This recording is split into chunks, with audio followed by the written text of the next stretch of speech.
That was my first experience of an interview changing direction because I was so well presented, so poised, and so well spoken, right? And then the 1 year ago at Nedbank was when I was already working in corporate South Africa. What I'm trying to get at is, and again, when I was working at Teleshow, I had this like boss lady during our assignments because we had to be trained for an NQF level 3 phase certification before we could start working for personal lines insurance. The lady that was marking my scripts was like, yes, like you're so intelligent, you're so intelligent, like you're so gifted, like whatever it is that you have, harness it. Okay, so I essentially got lots of validation that I'm well spoken and also well written, I'm well articulated, and I grasp concepts well in these 3 spaces. So long story short, what I'm trying to get at is that the Lord has all this time been showing me since I was a child that instruction, imparting it, that's my gift. But I never wanted to be a teacher in the country, especially because in this nation don't nobody out to be appreciating them. They don't get paid well. My aunt is one and she's only ever lived a very meager life. I wanted the high rolling life, so I could only ever do a BCom and I could only ever work in a fast paced corporate environment that grows fast. I was not going to take teaching in my stride, but I can do it. I am really skilled at it and I love it, but it's just, for me, it was not lucrative enough, it was not rewarding enough, and I'm good at it. And again, when it comes to delegates and students, they always have a way with me. I have a way, especially with children, but I also have a way with adults. When it comes to imparting instruction, go Nedbank, I was training adults, but there was a time when I was on a volunteer program for Gijima, teaching mathematics to kids in primary school there, Bakot Deep Slut, and I loved it. It was during the weekends, and it really gave me lots and lots of fulfillment. And I remember when I was in the kitchen earlier saying in myself, my favorite job ever that I've ever worked was the one that I had at Nedbank, because there I was a trainer. And my favorite, like, essentially extracurricular activity was the time when I was teaching children at Deep Slut for extra lessons on the weekends for maths. I love teaching, but I would never have taken it as a career, not in this country, because it was never lucrative. It just, for me, it was about, it didn't make me money. But when I came to Christ, I prayed and I sought his face. And I said, I've been working jobs that are very unfulfilling. I've been working jobs that I don't like, but they pay money. They pay and they pay big. I'm not happy. Please give me a job that I love, because you know the saying, God, do what you love and you'll never have to work a day in your life. I asked God to lead me in the direction of a career that I would really love. And it's part of the reason why I also wanted to go into management consulting, because while it's not necessarily a teaching job or a training job, it is a job that counsels entire big chunky organizations on what is the likely course of action that's going to help them do a better thing. So it's a sort of training. And I finally came to a conclusion when I was working in corporate that I need to get out of project management and enter into management consulting, then I'll be happy. But before I could even move into that direction and enter and walk in that trajectory, I lost everything. I was severed. I did not like my job as a project manager, neither as a program manager, but it was well paying. I was never satisfied and I took it to God in prayer. Well, I lost everything. God, of course, heard me when I told him, please give me a career that I love. And the first place where he brought me back to was a teaching space. You are going to endure years of hardship, and all you can do in that time is teach. You are going to do my work, and you've been doing my work, look at that. And in your blog, you're teaching. In your video, in your audio visual, your YouTube ministry, you're also teaching. You can only ever impart knowledge. That is your niche. And if you're going to be happy in a career anywhere, anytime, where you're earning money, you have to be imparting knowledge, otherwise you're going to feel like it's a burden, you're carrying it as a millstone. I tried so very many other avenues to try and make money, and I just felt like, listen, it's going to burden me. I don't want to do this, I don't want to do that, because I don't have a passion for it. There are many things I love to do. I love to bake. I love to talk. I love to give advice. I love whatever. Listen, there are many things that I love to do, but there are certain things that I just can't do because I'm blocked, I'm banned all over social media. I can never ever start a baking channel, and so that'd be lucrative for me. I can never ever monetize even singing in ministry. I love to do that. There are many things I love to do. I love to create. Like, I can make templates for days on Canva, and if I can monetize that, I love building. When I'm busy doing my thumbnails, on the day when I do my thumbnails, before I upload them, I mean, the amount of fun that I have just creating those thumbnails is, listen, out of this world. I am not burdened by the exercise. I love my thumbnails. They're so full of activity. They're so full of icons and little pictures and graphics. I love graphics, so I can design. But when there's nothing in it for me, because of where it is, how banned I am everywhere, all that which I love to do, I cannot monetize it. So I don't even want to attempt my hand at digital products. That's why I listened to the testimony of the woman that said that she used to make digital products and then gave counsel. Earlier I spoke about that lady, when I was sharing how it is that she put her product on Etsy and then the prices went down until she went on Shopify. That lady, I listened to her. I was intrigued by her testimony. And because I'm trying to like make money somehow, because I'm so abused, like I need to find an avenue of making money. But this year was an idea that cracked into my mind because of my mom feeling uncomfortable with the way she's been treating me, robbing me of resources. And so she was like, let me see if I can't just throw her somewhere. And she threw me an idea, and while she threw it at me with vitriol, and I did not appreciate the tone with which she was throwing it at me, nonetheless I was like, Garabo, do not throw out the baby with the bathwater. If a person, when you are famished in a jail cell, throws you a bun of bread by throwing it into your cell with a stone on your head, nonetheless you are famished, don't be arrogant, eat. So I decided that I'm gonna deeply cogitate on this here option, this thing that she is frankly shoving down my throat. And I was like, let's see if it won't work. And as I've been cogitating it deeply, it has just dawned on me that I actually love to teach. So the chick that be giving counsel on templates, making digital products, the chick that makes digital products on Canva, that sells them and has made a lucrative business of herself, I could really relate with her. She wanted to leave her corporate job. She was never happy. She said that she climbed the corporate ladder, like at the top of that ladder was a glass of water, and she was in a desert, right? And despite having succeeded, she finally became a director. She was so unfulfilled. She was so unfulfilled, and finally she did what she loved, and she's now not working a day in her life. And while she was scared to leave corporate, what ultimately propelled her and juiced her and pushed her along, what confirmed her decision to leave was that she didn't even leave. She was made redundant. The job cut her off when she had already started to make a decent salary from her side hustle. And so for her, it was like, listen, you made the decision for me anyway. You made the decision for me anyway. So she wasn't too bummed. She's not a Christian.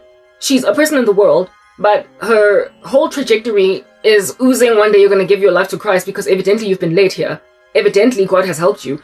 Anyway, whatever. I was really inspired, but the only reason I ended up in her platform was because I was trying to find ways in which to make money. And I was trying to find something that I can actually love doing. And creating digital products can be right up my alley, because I love to create. I have a great deal of euphoria when I'm creating. I have a great deal of euphoria when I'm doing these videos. That's why I can talk for hours on end without stopping.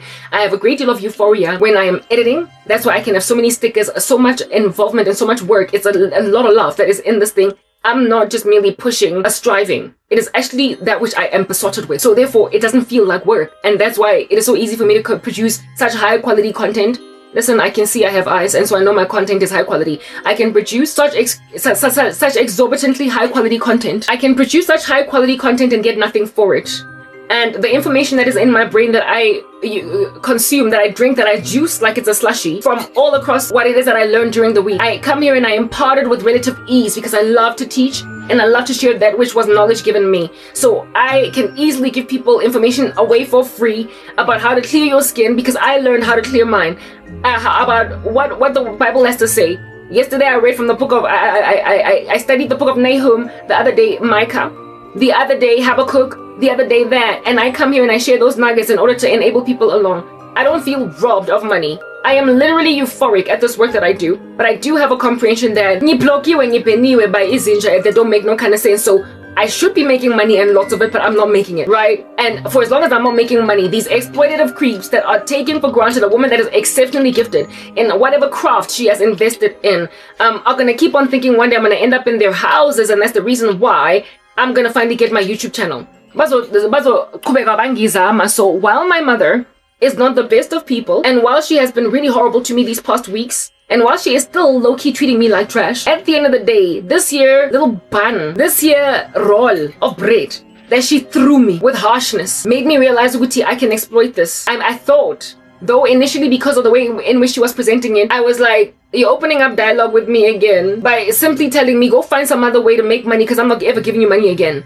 That's how you open dialogue. She obviously wanted me back, but there was a day when she was super rude to me and still treating me like trash, and I was like, listen, you want your bread buttered on both sides, you want your cake and you want to eat it too. You want me to be open and warm with you while you rob me of an entire life, and you know what you've done. But it's okay, because God goes and grabs like some grapes as isawa, and he makes out of them a very excellent wine. So I must see if at all if it's from God, it's gonna give, it's gonna take, it's gonna move, it's gonna essentially drive like a bus. But if it's not from God, just like back in the day when I tried my hand at all these online ways of making money, all my avenues were blocked, and the one that I really strove for and I worked hard on to produce my portfolio, it came back and said, no, you've been rejected. And then I got a dream the same night where I was shown that my work was given to someone else by the moderator working for that company in order to present my work as hers, that she might essentially win the job of being a writer. I wanted to be a writer for academic articles for students, and they took what was my draft article, they took my application article, gave it to someone else, and then flat out sent me a rejection letter because they were committing fraud. When I saw that, I was like, God, people are gonna keep stealing from me. I'll just submit a paper. It was an academic paper that I wrote. I'll just submit an academic paper to show that I can write academic articles, and somebody else takes my work to get that job. Am I gonna keep going through this? But at that time, I was still going through this hardship that God had seen it fit to keep me in. And during that same time, I also thought about digital products because I can create on Canva. But I was like, I went on Etsy and they refused to let me have a website. But then I found out about this lady on Shopify. I considered Shopify, but I don't have money. Shopify, you have to have resources to start a domain. I didn't have money. I needed something that would stop me off on zero revenue from scratch. Something that did not need me to have a platform. I tested so very many spaces that I felt like I could do without feeling overwhelmed and burdened. And all of them, doors were shut on me about 2 years ago. 2.5 to 3 years ago. I gave up and I was like, I'm gonna keep pushing with YouTube and see if it won't give. And then I just sat on my chest like she's a monster truck at a demolition derby. And I'm just a Kia Picanto. So I can't monetize that. Plus, the intention was never ever to monetize ministry anyway. But it was a means to an end. It was my ministry, the intention from the very beginning was that it was always going to be zero rated. Because when you monetize ministry, all different kinds of temptations come in. But because of my sorrow, I was willing to monetize it as a means to an end. But ultimately, my main source of income would come from all these other endeavors. But they need what do you call this thing? A startup capital. So let me first do something that's gonna need a startup capital. But what it is that about my ideas for a business all need an online space. I can only ever thrive on the online space because I don't have people. I don't have friends. I don't have family members. I don't have people to whom I can market in my life. So I need the online space, meaning that I need social media. I need strangers to buy my stuff. And that's the issue. I'm banned all over social media. Everywhere I go. I just told you that Twitter suspended my account. I am banned on Twitter. I am banned on TikTok. Everywhere I go. Yeah, bans. It's like, listen, the sorrow of the Hebrews in the days of Gideon.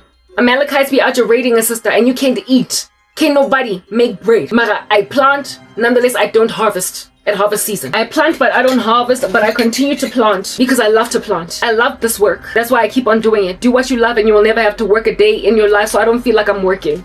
When I don't get paid, and I can't say it doesn't matter. It doesn't sting as badly because I love what I do. I'm not a slave because I am a slave for Christ. You're only a slave when you are working on behalf of other people and you're not getting paid and you hate what you do. I do what I do because I love what I do. It's like volunteer work that ultimately will win you a job opportunity.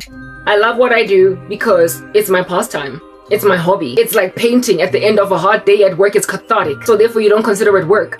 Though you might spend hours on a canvas, you don't consider it work. That's what this is to me. It's like painting for an artist that loves to paint. It doesn't feel like work. It doesn't feel like I have to get this out. They don't feel a pressure to finish because they have a client to impress. They do it because it is their outlet. It is their let loose. It is the thing that they use to get away from it all. This here is very healing work for me, but I do understand the travesty of me not being viewed. And I find it really disgusting that there are people trying to sleep with me in order for me to monetize my content, to do anything at all.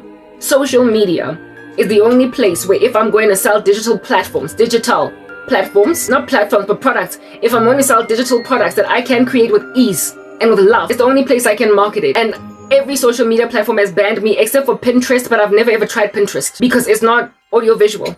But go Pinterest, I don't have to show my face, so it might work. When I was listening to this woman's testimony as to how she finally quit her 9-to-5 job, I was very inspired. I thought to also create digital products, but I was like, where am I going to market them? I can't speak on YouTube. I can't do anything. I can't do anything. I literally have been banned everywhere. People are trying to kill me. So, however, the idea to start looking again, after years ago, my work was stolen. My essay was stolen. The academic paper that I wrote in order to qualify as an academic writer for students. I wonder how she's doing today. Because if at all you can't write a paper in yourself, why in the world do you have a job that pays you so well? Per hour, per paper, to write articles for students. Why would I want to write articles for students? Why are you cribbing? Why aren't you doing your own assignment? Anyway, whatever. I was willing to do that, right? And it paid quite loftily. It paid quite well. Like, mamela, people are passing these days university degrees because of people like me. What the heck? Like, why would you want to pay somebody to write your university paper for you? That job was to write papers for students that would pay me a fee to essentially write their assignments. I guess that makes sense why God passed up that opportunity, because it was a form of dishonesty. It was fraud. I was just trying by any means necessary to make money. And God was like, you're not going to make money by helping students at varsity cheat. I don't even know why this website exists. Are students of 2026 actually passing truly with their own skills in varsities? Tell me. Or are they just bumming on the brains of Karabo? Anyway, whatever. That opportunity fled right by me because of fraud. I gave up because of it. I was very hurt. And then I went back to trying on YouTube. I am a writer. I stopped writing in my blog. There are so many things I stopped doing because I've been banned. Listen, everywhere, including WordPress. But if you go into my website, my WordPress account, I keep still to this day getting emails from SEO builders that have seen my website, and they keep sending me emails on some, ooh, I can help bring traffic to your website. It's so beautiful that I don't write anymore in it, that website of mine. Recently, I got an email for SEO enhancement of my YouTube channel. Yachai, my old YouTube channel, because I was banned over there. And somebody, even though my content is old by months now, maybe a year and a half, because I have not posted there for all that time, nonetheless send me an email on some, I can help bring traffic to your YouTube channel because it's that excellent. The work that I did over there is so excellent that even though the last video that I posted was over a year ago, I still get emails by SEO experts to optimize my channel so that I can finally get traffic on it. There are proofs and evidences littered across these streets that I should be getting viewed. There are proofs. I also keep getting emails even for this channel, but they're not as many because I'm really very severely banned. I don't know how they find people that nobody else is looking for, but they found me and they're sending me emails on some, let me help you optimize your channel. People see that I am banned. They see. So Marima, you're 5 seconds away from being like marched out, listen, with hand cams, okay, ha, banja. Anyway, whatever. Having spoken that, I recognize that even though I can make digital products and sell them, that's not the thing that I need to be out here trying to test. Because social media is forever. Anybody that feels like they've got power to control whether or not I make money will keep on making sure that I ain't got power to make money. So social media is out of the question. While I will continue to do work online because I'm doing the work of the gospel and I love to teach, I can never ever, for as long as there is still this tyranny on my chest, ever make money by marketing myself on social media, though that is the only place where I can actually get any customers, because I ain't got no people in my life. Listen, this is my life. So sad, right? Yeah, anyway, that is literally just how desperately people want to ram into my body real quick and then open the floodgates of all of my creative talent for me to monetize it. But I first gotta go new katala igni AIDS. Anyway, whatever. I won't barge, no, not because, oh, I'm a principled woman, but because I'm godly. Anyway, whatever. That there is my issue. I know that I can make tons of money from all my creative ideas on digital platforms on the day when I finally get set free, and I will get set free. There's going to be just a copious amount of money and just an insane amount of money that I'm going to finally make. And it's going to all flood into my life within like a mere year, because I'm going to finally do all these things I enjoy to do and put a price tag on them. I'm going to finally be able to sell digital products. I'm finally going to be able to write an article in my blog, get a hit, and get ad revenue on that. I'm finally going to monetize my music and get ad revenue on a YouTube channel where I'm doing that. I'm finally going to get to bake and post my stuff online and get revenue. Listen, I'm finally going to get to do everything. I'm finally going to make clothes for God, modest attire for women, and I'm finally going to do everything I've ever wanted to do. But for now, even though I might have ideas, where am I going to market them? Because everywhere where I start a social media account, even when my face is not visible, they find me and they ban me. There is a whole scale determination to ascertain that I never make money anyway, so I can get rammed into by a pervert into sleeping with kids. Okay, so I saw that the enemy is coming at me like a flood, but God is going to raise a standard. So I know that God is going to get me out of this somehow. Either I'm going to be set free, and one day suddenly I'm going to make my channel is going to be set free. And again, when you are allowed to speak and you've got a PayPal account, people can also see it fit to just help you out with a donation here and there. So you could be, before you even monetize your YouTube channel, get $100 every so often, $200 every so often, whatever. All that has been closed from me by simply making sure I have no traffic. I have no potential for even a donor that can help me along while I'm fighting a fight. I'm just running dry on zero, on no money. Anyway, that's a fact. I saw that I'm not gonna make money yet. It's coming online. I saw that until such time that I'm finally set free, I'm not gonna get anywhere on social media. I've been seeing that, but I've been thinking that God is going to lift this here millstone on my chest through indeed the miraculous exposure by the syndicate. I get it, they're on a most gargantuan, dangerous psychological operation where they're trying to make it look like they're not losing these like douche bags. Okay, they're all walking in a most heinous, ominous psyop. And since they're on a psyop, I'm not gonna win against people that are trying to convince me that I'm not winning. Duh. When they've got the upper hand to keep me banned for no other reason but the fact that they just can't. So when then my mother came to me with an underhanded suggestion, why don't you go teach English online because you can speak English very well. Not online, but overseas. You can go to Japan, you can go to Cambodia, you can go to Thailand. And since you are picking a controversy with South Africa, why don't you go to some Asian country? When she recommended that, there was hostility in my heart against her because of what she had been doing to me. I understood she wanted to open channels of communication. And I was like, why are you throwing me into a job far away? Why are you trying to get me to like leave this country? What's wrong with you? Like, why are you trying to make me do something? I've already applied for online, for teaching. Overseas, not overseas, but for teaching jobs. Back, 2 years ago, nothing gave. I was thwarted. Somebody stole my work. I've gone through hell. Nothing's gonna give. But as I'm pressurized, and there was a day when she was super rude to me and treated me really harshly. And I was like, you're still rude. What are you doing? Anyway, whatever. But then as the days have been progressing, because I've been feeling very anxious at this thing, I was like, if she's gonna pressurize me to do this and I don't do it, she's gonna say, so I looked into her URL that she sent, that she ultimately sent on WhatsApp, and it's out here teaching jobs to teach English online in places like Cambodia, Thailand, Vietnam. And for Thailand and Vietnam, you need a degree, which I don't have. Yet, now listen, you know my whole story. The only place where you can go without a degree is Cambodia. And I immediately went, because I want to leave South Africa like by any means necessary. I went into YouTube, and the first thing I was concerned about was not so much the lifestyle of Cambodia. I don't care, I can live anywhere other than this country. I was concerned about, do these people religiously persecute Christians? Is there some kind of thwarting of religious freedoms of saints, and can I be a free Christian in the mall? If I can't be that thing, I can't live in that country. I've already endured suffering. I'm not trying to be Hudson Taylor in inland China. I've gone through hell in South Africa. I don't want to throw myself into a worse missionary field. And I also don't want to find myself getting arrested or deported. I've gone through too much. I don't have the fresh heart to deal with the mission field at this point. I'm too broken, and I will not deal with more censorship at an extreme height, and I also will not have myself put in an airplane in a country and deported back to South Africa. I don't want to find myself getting deported back to South Africa and be made to feel like trash, because while I was doing my English teaching job in Cambodia, I was found wanting because of a YouTube channel that I had online, and maybe even some people in Cambodia that I tried to talk about Jesus, and now authorities found me hostile and took me back home. Worse yet, maybe even arrested. I came to find out that the Cambodian government censors speech, especially on religion, if they feel like that's what needs to happen, and they can clamp down to the point of bringing down websites altogether. And I was like, I'm not going to have the Cambodian government bring down anything of mine. I'm not going to have a YouTube channel of mine ransacked and harassed because I spoke about God, and the Cambodian government felt uncomfortable about that. And I'm also not going to be forced to keep quiet about my faith in Jesus Christ, because if I dare try to publicly proselytize a Cambodian, I'm out here facing harassment from the government. Like, listen, it is a prison, it is a finable term. It is largely Buddhist. I came to find out 97% of people there are Buddhist, and the remaining groups are Christian.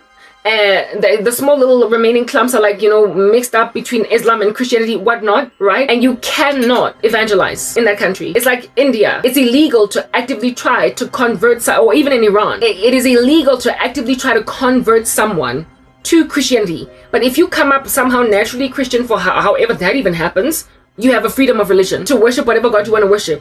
But it's illegal to try and convert someone from Buddhism to Christianity. If I cannot share the love of Jesus without facing prison time, I'm not going to live in that territory. I've already endured years of hardship. I don't want to put myself in the harm's way of being arrested. So I was like, listen, I cannot work in Cambodia. Though it's the only place where if I don't have a degree, I can go and teach English over there. I am too much of a Christian to live in Cambodia. The country or the peoples that are different, or the lack of language, or like not being able to, language barriers, that's irrelevant, because I already live in a country in South Africa where, albeit I live among people that can speak my languages, I'm not with them, am I? They kicked me out of the country. And so because they kicked me out of the country, I can live in a nation where I don't even understand what anybody is saying, because I have lived for 11 years going on 12 where I don't know. I don't speak to people. I only ever have internet. And where I go to work every day, there are people I am trying to convert to help to teach them from their language to English. All I need to do is teach them what Cambodian words mean in English. And frankly, I can do that. I don't mind living in another country. As long as it's not South Africa, it's hostile here. I don't like it. But I'm not going to be harassed ever again anywhere where I live for my faith. I have been actively trying to leave South Africa for the reasons that I cannot be a Christian freely over here. And God showed me that where I'm going is the US in particular. But I do remember that God also gave me a dream that I am going to be independent here in South Africa, move out of my mother's house and into my own apartment before I even leave for the US. And before I meet my husband, I will be a woman. God showed me that that's a thing. So a man is not going to rescue me out of this like I'm a Cinderella. And indeed, my desires are right up that alley because I don't want anybody rocking up here and doing everything for me. And then give me AIDS. No.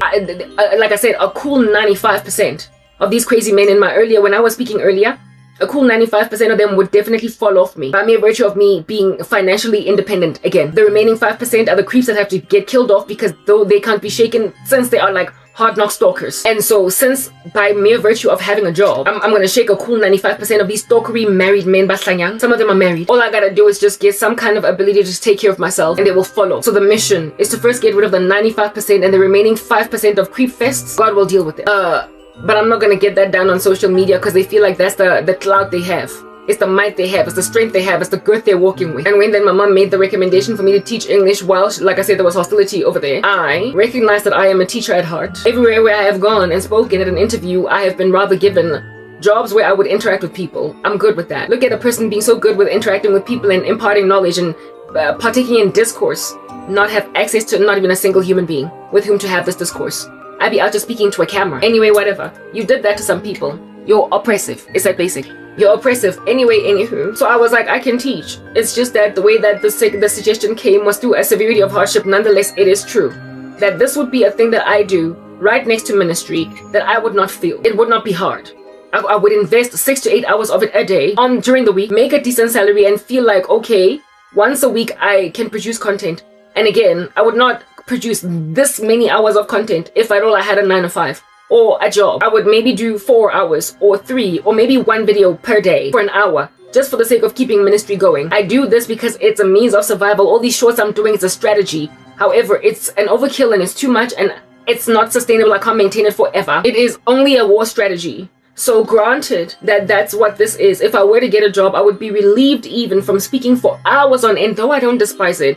However, by the time I'm done, my ears are throbbing because, I mean, who wears earrings for 16 hours without feeling some kind of way? At some point, you take them off, right? Because you only wear your earrings all throughout the day at work for 8 hours. So when you're wearing them for half a day, for 16, like that's too much. And I tend to have like about 16-part series, 18 parts of the earrings are already making my ears kind of throb.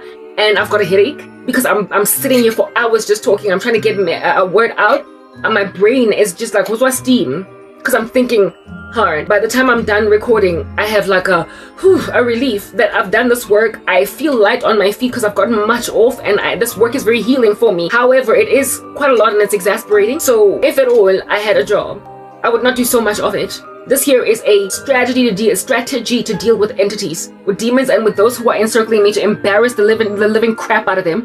If I was working, there would not be a need for me to fight so hard with monsters that are perverted and most gnarly and licentious. 95% of you freak shows, you douchebags, listen, you nasty little animales. 95% of y'all will fall off me. Fall off like dandruff that you're shaking off your shoulders because you've got a bad scalp.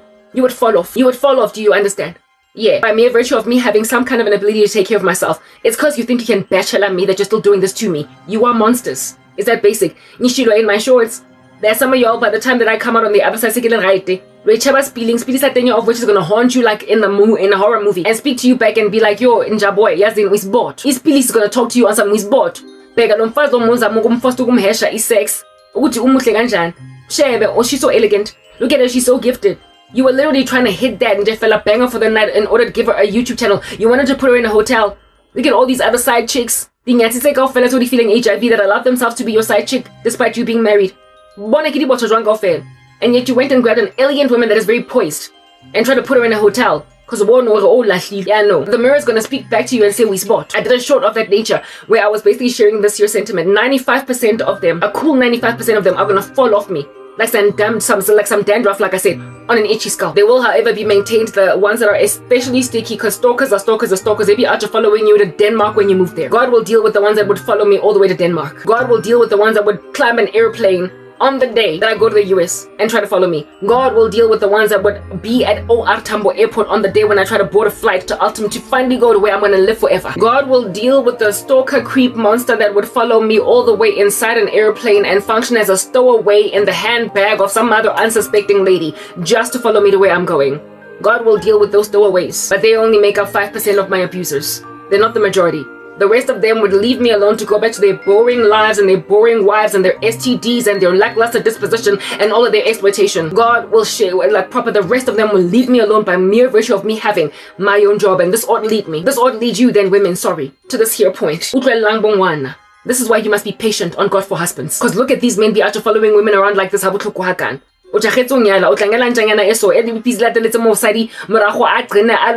English on the internet. Because you're now how you gonna ask your Harry to marry because you're turning 39, because you're 35, when you got that kind of douchebag for the next viable prospect? Because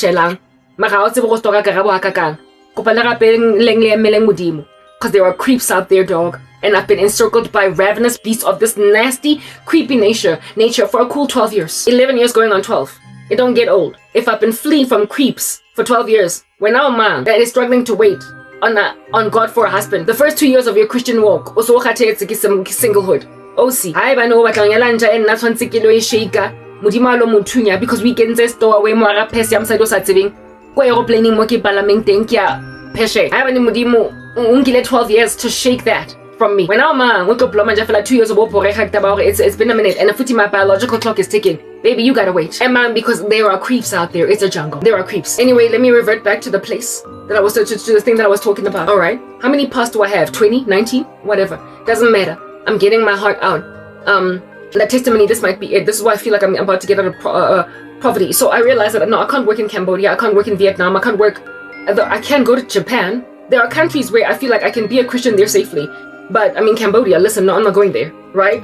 And I'll go to Japan, you need like the countries where it is decent to live in and there's no Christian persecution so much, like even South Korea. Though South Korea recently arrested a pastor, look at that. Nonetheless, countries where I can be freely a Christian and have an online, where I can have an online YouTube channel that's not going to get brought down by the government, need a degree. So I'm willing to move to any country, even if it's not the US, to get out of South Africa. But listen, you cannot be out here enduring me through worse crap than what I endured here for 11 years going on 12. It is written in God's word that if they persecute you in one town, flee to the next. So you don't run into persecution hitting the ground running. If you know where somewhere you're going is going to make your life worse, don't go there. On that day, you are foolish. I'm not going to a Buddhist country that's going to make out of me Sundar Singh. It's all that basic. So South Africa is hostile enough. I'm better off staying here. However, I realize that there is something to the suggestion that I should teach English online. Because I can teach, I like to teach. Not online, sorry, but overseas. My mom is trying to get me to go to Thailand or Cambodia or whatever. But I'm staying right here. I basically went into the options that I already studied long ago. That however, upon applying, nobody responded to me. I'm going to try to teach English online here from South Africa. I'm going to do it here. And seeing as she has offered to help my cause along, she will pay for my TEFL certificate. She will also pay for not Wi-Fi, but I've been begging for the life of me for her to move the Wi-Fi router closer, basically to my baby sister's bedroom, so that I would have decent Wi-Fi in this place. If at all I get an opportunity to teach English online, she will agree to move the router to my sister's bedroom so that I can have decent internet over here, because if at all I'm going to be teaching English online to international students, it's going to be during hours that are going to essentially annoy her in the house. So I cannot be taking my PC to the house. I need the router to be close to my computer, or perhaps invest in a router in here for me. That would be an overkill. There's no need. All we need is to just bring the router closer to everybody's bedrooms instead of leaving it all the way there in the lounge, and every so often connection drops on my computer.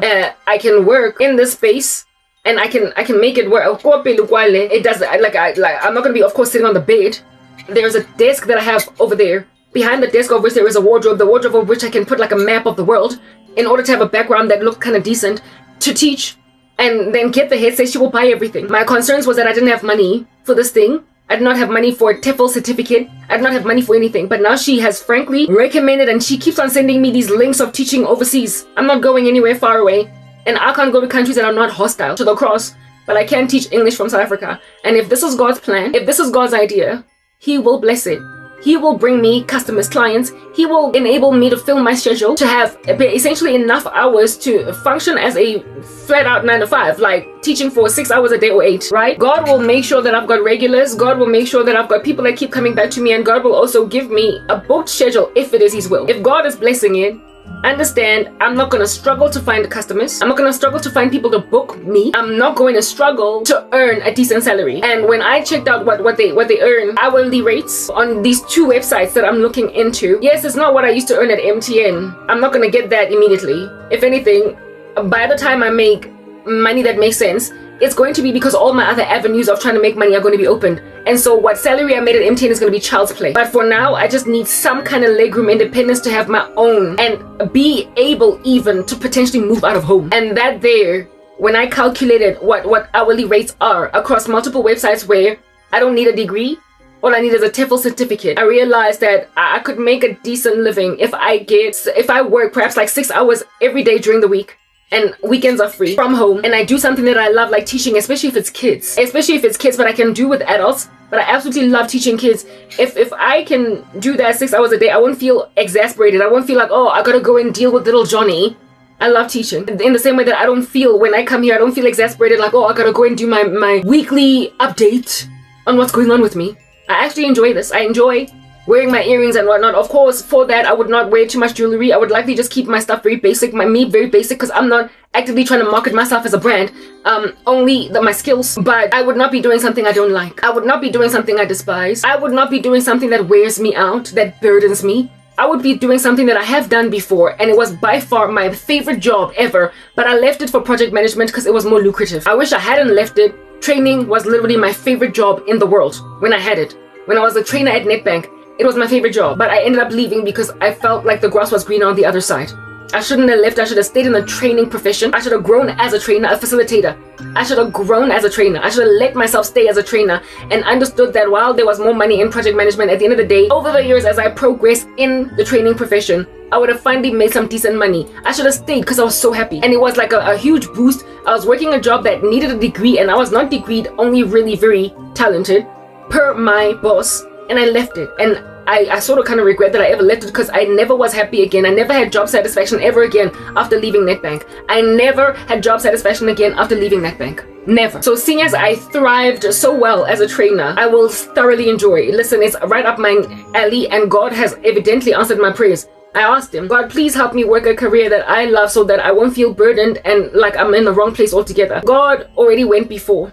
Just like that woman I told you about, who she's not yet in Christ, but I feel like God will ultimately bring her in because there are nuances and evidences in her life that God obviously got her back, in that she was already tired and worn out by her job. She finally did that which she loves. When she got to the point of finally making more money than she was making in her 9-to-5 job, she was uncertain, scared still to leave corporate. And then at that stage, they made her position in her job redundant. It's like God was like, baby, if you can't make a decision, I'll make it for you. She's not yet in Christ, but I can vouch. I can vouch. My life before coming to the Lord evidently ordered it. He gave me everything I ever wanted. He gave me the interview at Edgar's, but I let it go because I was shallow. He gave me the dreamiest job I could ever work at Netbank, but I let it go for more money, and I was never happy again. He did give me the career of my dreams. I just left it. God knew that I was a teacher. He made me to teach. He made me to impart instruction. I was always going to teach. That was always going to be the place where I was most comfortable, but I never would have ever studied a teaching degree, and I certainly would have never allowed myself to stand in front of a bunch of kids in high school, primary school. However, while I could not fathom myself being a teacher of students in schools, like kids either in primary or high school, man oh man, how I used to I planned it. It was in my whole trajectory, my future plans. I wanted that once I got my master's degree, I was going to apply at a university, be it Wits or wherever it is that I was at, as a part-time lecturer. Because for commercial law, there was this one white lady that was a partner in a law firm, and she was also teaching part-time. She was professoring part-time. I was planning, once I got my master's degree, to apply for a job as a professor at Wits. Well, not at Wits per se, but any university, because I definitely wanted to lecture, but not as a full-time job, as something that I do on the side as a hustle. But I never got to a point of getting my degrees. So I would have taught for the rest of I was determining to lecture. I was determining to get my degrees and then lecture. I was going to lecture. I love it. The reason why I was tormented by the prospect of dealing with primary school kids or even high school kids was disrespect. But don't nobody be out here rocking up with all different kinds of trash at varsity. So that's why I could see myself as a professor, but not so much as a high school or a primary school teacher, because kids can be a handful. I remember how sometimes I also was, and I didn't want to be that thing, right? I did not want to be endured through that. How sometimes so ungrateful they are towards teachers, how ungrateful I was sometimes towards teachers. Yeah, I did not want that, but I knew I had a reverence and honor and a respect in varsity for professors, for lecturers. So I saw that if at all I lecture at a higher learning institution, I'm not going to be dealing with student attitude. Because Mona, Mamela, you're here of your own volition. You want to get this degree. Your parents are not forcing you to be here that you might get your matric certificate. Okay, baby girl. So if you're going to act right in my lecture, I get to tell you get out and you will leave. But the Department of Education has made it impossible for you to discipline kids in high schools and primary schools. So I could never teach in that space. Plus, it's not lucrative. It has no money. But there is, I think, quite a bit of money in lecturing at universities. Type of the establishment. At least I was always gunning for money. Like, yeah, back before I came to Christ, it was like about salary. Well, what is it going to pay me? So granted that at some point in my life, I would have ended up lecturing, teaching some way, in some shape, form, or fashion. I was going to teach. This is a starting point, isn't it? Because I'm that chick out here delivering papers at a symposium. I'm that chick out here delivering papers at a symposium. I'm a speaker, I'm a lecturer, I'm a professor, but one that doesn't even have a degree. Look at how much I've edified you in this video over here. So don't come at me, y'all. I think this is it, but I don't know. Though the righteous man may fall 7 times, they get up each time, but the wicked are suddenly overcome by calamity. After this video, I'm gonna have lunch, because it's not dinner. I'm gonna have food. It's 11:43, so by the time I eat, it'll be a luncheon. I'm gonna eat, I'm gonna sleep, I'm gonna wake up, and I'm gonna do my shorts and finish. But once I'm done with pretty much all the content that I produce for the week, I'm going to do the applications and whatever I like. Listen, if God's hand is in this, unlike before, I'm not gonna put an application on the internet to teach English online and nobody get back to me ever. They'll get back to me, and it won't be far from today, because God knows that I have got beasts on my chest that think that social media is the only way that I'm gonna get out, seeing as I've been robbed of a career in corporate South Africa. 95% of you will fall off me if I get this job. When I am able to take care of myself, you will know you can't bachelor me with 2 Rand 50 in order to go and buy myself my keep so you can sleep with me. It'll become clear. And when then that becomes clear, you will literally, most of you, just fall off like that, those dandruff flakes. And then this to me, guys, somebody will just have to go and unleash a round in his head and be like, bah, lights out. Because I mean, listen, he will follow me to the US. So granted that that's what in the world under heaven over here is going on. Why aren't you scared of me? Why aren't you afraid? Why aren't you very afraid? I'm not sure if this is gonna give, but if at all God is in it, it's gonna give. And once, like I said, once 95% of people fall off me, one day I'm gonna find myself miraculously like out here hopping, traipsing to social media. Start a TikTok, it's TikTok, I'm never gonna go there ever again. But start a Facebook, start a YouTube. I'm not going back to X either. Thank you, Elon Musk. Start a Facebook and start a YouTube. I literally don't have any respect for any other social media platform. I might have a Pinterest. I don't like Instagram either, but maybe I might start an Instagram. Though I don't think there's any worthwhileness in starting an Instagram, because Instagram is gonna fall apart at some point in the future. And I will miraculously come to learn that not only am I growing, but I'm getting emails to join partnership programs, and listen, I'm right as rain. But it's gonna take me being independent and for people to get sick and tired of paying bribes everywhere for me to finally be set free. And once I am able to make my own money, decent money, on all these avenues that I'm making mention of right now, then only will it be right and ready and fit and proper for me to get married. And I am presently 41 years old, and honey, I am not in a rush. Honey, I am not panicking. Honey, I am not scared like a little kitty cat, scary cat. I'm not scared that if I first have to make a decent salary for me to get married so I don't get exploited by a man. Won't I get married then at 43? Won't I get married then at 44? Honey, it's irrelevant, because Kris Jenner had her first of her 2 Gen Z babies in her late 40s, maybe 50s. I got time. So what I'm getting at is that Pumanigi Mizinja like umsuzo, like halitosis. You're not gonna win with me. God is gonna give me every last thing I want. And I'm gonna be still this pretty next year. You be planning on holding me hostage still all the way up until I'm 45. You think that God is gonna let me get more for hours on and keep once a week for another 5 years? You're naive. You're naive. God is not gonna let that happen. By the time I get to 45, I will likely be pregnant with my first child. So go on, child. Jump up and down like oil in a frying pan and keep on trying to see if you can hold a woman hostage until she finally marries you. Go on, baby girl. Go on, baby boy. Do you. And arrest the lady. But as for me and my house, I'm patient. I'm waiting on God. And this here, if this is it, it's gonna take. If it doesn't take, I trust something to take. Because God has not left me at your mercy. Do you understand? He has not left me at the mercy of the rings on your fingers. My ex-boyfriend came at me again like a projectile from out of nowhere. I am not at the mercy of your insistences on your attempts again, on your trials again. Oh, let me see what I can do. That are hard earned. You are supposed to be buying malaria on Karabo. Honey, all that money you're gonna realize you took it and you threw it down the toilet because I guess it's easy come, easy go. You made money through the occult and now you're flushing it down the toilet on a person that you can never ever successfully bewitch. So all the best. And when then I come out on the other side, then all these things come to pass. On your fingers. On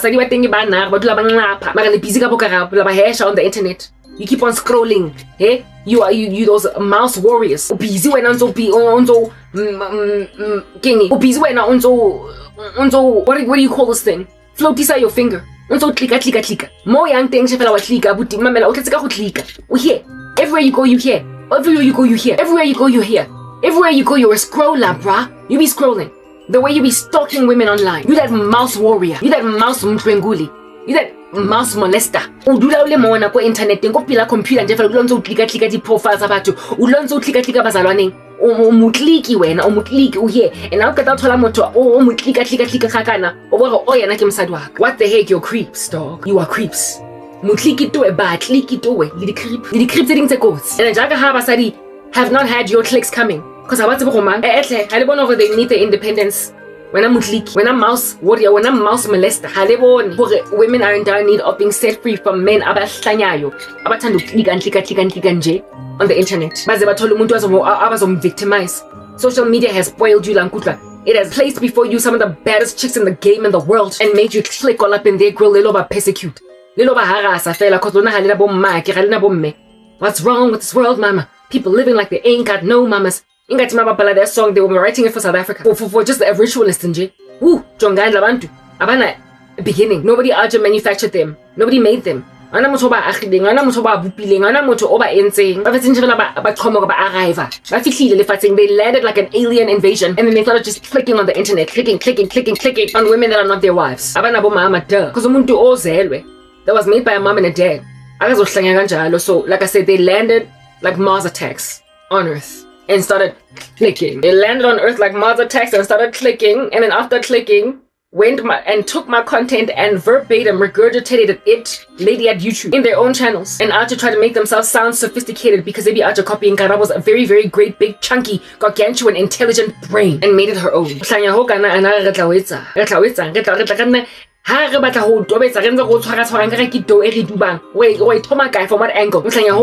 When and from what angle are we going to impede this insanity?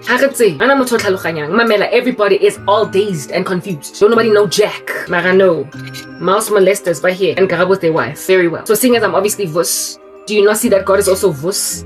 Hake Thailand, Hake Vietnam, and Happy Hake Cambodia. Kidula mona still until kitla ko America. Mara ko thola mosebetsi independence and when I also know into litso ga ke a ke se tloreka bogotho ko Woolworths. Ko boreka hape beneng ko reka bo ke bo bakileng na self because Woolworths ke mo e tla be reka bogotho ba ka bo ke bo rekisitseng ko bona cause ke ne mantse ba rekisitsa dijo tse halal re sa di batla mme ba tla qena bang mametse ba tlogetse o nna ntse ba gore rekisetsa dijo tsa halal rona re sa signa up go loba my Muslim kanka amen ba tla reka bogotho ba ka cause am I not Omar Rasks a senna Omar ole mo ma boxing a di rask ke tla ba etsa ba bogotho bo tlo on ra ndi religion ka ofela because ke mo ba re tawetse ka everything ending halal mo di shelfong tsa bona. So not only am I going to go there ke lo reka bogotho mara ke tla ba offer a business proposition ya hore kopande fela ho le rekisisa borotho ne ko Woolworths bo seng halal cause rona ba bang ha re Muslims akere amen. It's like two South African businesses go skatella batho ka dijo tsa halal iblaneng khale re le bona amen. So ke khathetse it's 11:52, it's almost midday. Ntse ke bua how many past do I have, I don't know, but I had to get this information out there. I believe that this is it, and in so sharing this stuff I'm not followed around by crazy doctrines of demons and destructive heresies like monitoring spirits. They be out there watching everything I'm doing. So, oh, look at that. They're going to go and bewitch my applications to teach English online. Honey, if the opportunities don't give, it's because God was not planning for it to give yet. But if it takes, understand, nothing you will do will thwart this from getting ahead. If God's hand is in it, and if God intends to do it, if God wants to achieve it, if God wants to give me a full schedule in the first 2 months of me working as a teacher online, He will give me a full schedule. Until busy, clicking warriors. Lona ba click, lona di clicking molesters. Lona ntse di click. Re le go sangomeng. Le mo click le ntse di choose di price on the online. Cause ba ka go di sangoma I guess ba rekisa di services tsa bona ko Shopify. Le bona ke re la ba clicka. Everyone wa clickiwa ka 2026. So le reka di sangoma ke re le so. Ha o ka ta mo be le re sangoma. Blocka di prospects tsa hae tsa ho apply for mosebetsi. as a teacher, online. Shopify, because you can buy witches on Etsy. You can thoroughly buy witches on Etsy. That's a thing. You love clicking, click, and get a new witch to bewitch my job opportunities and see if it takes. Because the day's gonna come when all your spells are gonna hit a brick wall, Lankutla. You will finally come to learn that I was never at the mercy of any of y'all. You will finally come to find out that I was never ever at the mercy of any single one of y'all. Go Felukopani as a concert. I was never at any of your mercy. You were all, however, duped and deceived in your depraved minds, having been handed over to those reprobate minds into thinking that you can bewitch Christians and actually get away with it all. It doesn't matter. You clicking witches, you be out to finding witches, clicking all over on TikTok. You got witches everywhere, here and there and everywhere. The internet has made you shop for whores online. The internet has made you shop for porn online. And now the internet has made you also shop for wives online, for women to rape online, and also witches online. So keep clicking. Keep clicking, baby. Because just as you're clicking, I'ma also be clicking. I'm gonna be also making applications. And so that which is your big fat chunky business with a click, I'm gonna finally get mine. More than Omu. Who's the baddest clicker in the game? You gonna find out. You gonna find out like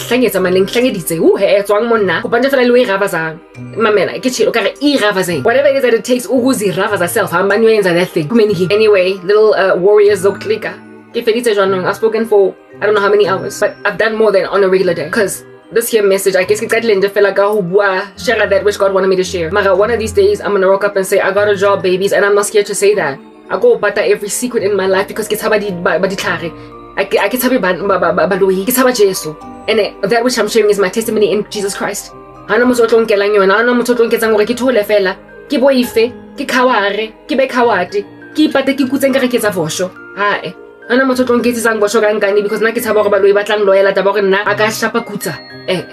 I'm going to share everything.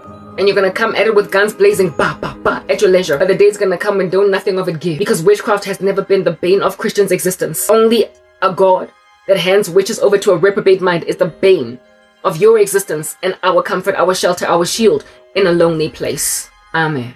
Modimo wa rona ke modimo wa badimo, Jesu wa rona ke Jesu Christ. Listen, Messi a done deal. Nothing else is after giving. It's an exclamation mark. It's punctuation, baby. It's going kata like a stapler. That's our God. Fine finito, full stop, ... nothing else. That's our God. He don't need you. And he don't need us to be walking around timidly scared to speak smack, because people out there online be saying that owls are monitoring spirits. Oh, I was doing a video and there were these two owls at a distance, and I could tell that they were monitoring spirits. Oh goodness, guys. Monitoring spirits are following me around. Guys, the occult is sending me what is going on? And these people are teaching people on the internet. It's entire titles on YouTube videos. I just can't deal with your doctrinal errors. And one day you're gonna see that sharing my testimony. I'ma get mine, baby. With or without owls monitoring your content. With or without people bewitching me all the day and all the night. Little born. You are going to finally find out that you have literally walked in a most erroneous eisegetical era, and you have grabbed your ideals. You have allowed occult practitioners to teach you trash, and you have made doctrines out of stuff that is nowhere to be found in the Bible. It's like repent. And when then you're done repenting, you will realize that you have no power over witches. For as long as you are so scared of them and you keep on manufacturing random strange doctrines in order to make yourselves feel like you're some kind of safe, to make yourselves feel like you're safe against them, you will keep on signing deals with the devil and allowing yourself to proliferate trash doctrines. Ain't nobody out to be following around, be getting followed around by monitoring spirits. We are indeed encircled by demons that follow Christians around because they are just full of harassment where we're concerned. The devil's always out there ogling at saints because, like I said, full of harassment where saints are concerned.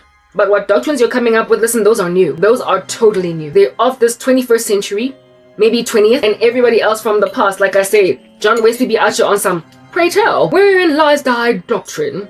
I'm not trying to have any old school saint ask me, pray tell, where is that coming from when he's in a pod coming to the future? Because listen, you happened. No, absolutely not. Having spoken all that, therefore, let me just seal the deal with this. Emelang modimo. Wait, gimo monsterating. Hushubile. Halisa eme. Letlo nyala di pedophile. Lo nyala Ted Bundy le Moses etole. Lo nyala Hannibal Lecter. Lo nyala Cyrus the Virus. Swang mo ntonzenga daga di doctrine kopa di khutleleng ko lentsong la morena Jesu le thuteng go tisana di toro tsa lona before le conclude gore dintja tse le tse di le lweleng ke banna ba lona cause le na le di feelings. Ke go bang le recognizing hore tshotlego long suffering go bazalwane is a guaranteed stamp on our backs, and when we go through it haralowa ra testwa.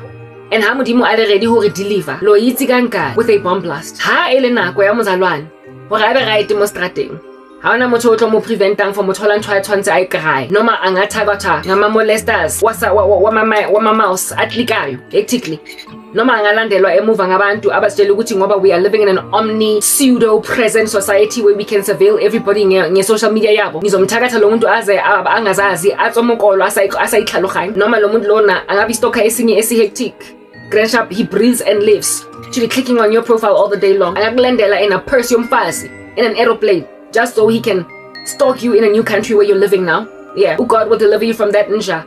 Ako seve isi ka di camera sa 20,000. Zonke zizowazi bomb in one fail sitting because God is delivering you. You don't need complicated and intricate doctrines that don't make any kind of sense to feeling that you're going to be safe against this guy. And boldness in Christ is a gift and it is your duty, your fiduciary duty. For God has given you a mandate to make disciples of all nations, baptizing them in the name of the Son and the Father and of the Holy Spirit. And if you don't do this thing, you are essentially missing the bus altogether in the kingdom of heaven's thing that they're doing.